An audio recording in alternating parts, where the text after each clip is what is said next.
आहात खोज master news.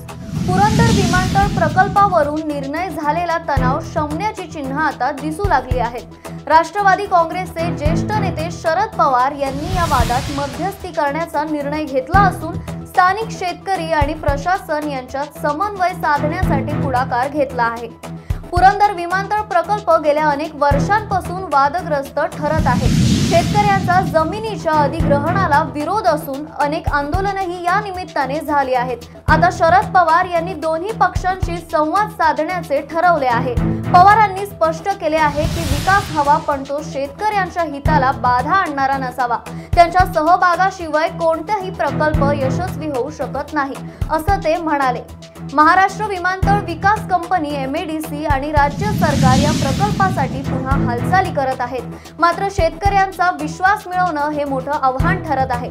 Sharad Pawar यांच्या मध्यस्थीमुळे पुन्हा एकदा चर्चा टेबलवर येण्याची शक्यता आहे। केंद्र सरकारने पुण्यासाठी एक विमानतळ काढण्याच्या संबंधीचा विचार केला आणि त्याच्यामध्ये पुरंदरची निवड केली दिसते।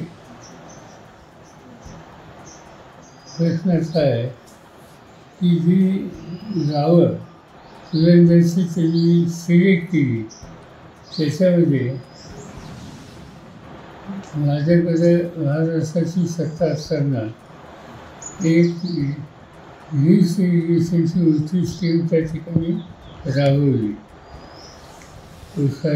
सिंचन योजना आणि त्याच्यामुळं तिथं भाग वाढायचा आहे। त्या भागामध्ये तिसरेचा फळबाग, ऊस याचं क्षेत्र वाढलेलं आहे आणि त्यामुळे स्थानिक लोकांचं म्हणणं असं की आम्ही कष्टाने ही शेती सुधारली आणि त्यामुळं आम्हाला यातनं सुटका करा। हे सविस्तर सांगणं त्यांनी काल आम्हाला लोकांच्या समोर केलं। मी असा विचार करतो की याचा निर्णय शेवटी केंद्र सरकार घेईल। आता MIDCला जागेच्या संबंधीची भूमिका घ्यायला सूचना दिलेली दिसतात आणि म्हणून याचा निर्णय घ्यायचा असेल तर केंद्र सरकार आणि राज्य सरकार आणि स्थानिक लोक हे तिघांशी बोलावं लागेल।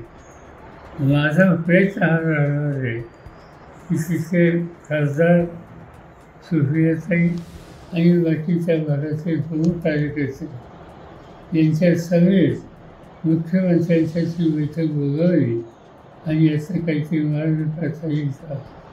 शक्यतो हा जो संबंध लागायचं क्षेत्र आहे ते वाचवणं शक्य आहे का याचा एक आढावा घेतला जाईल आणि त्यानंतरच वास्तव चित्र हे तुम्हाला सांगता येईल।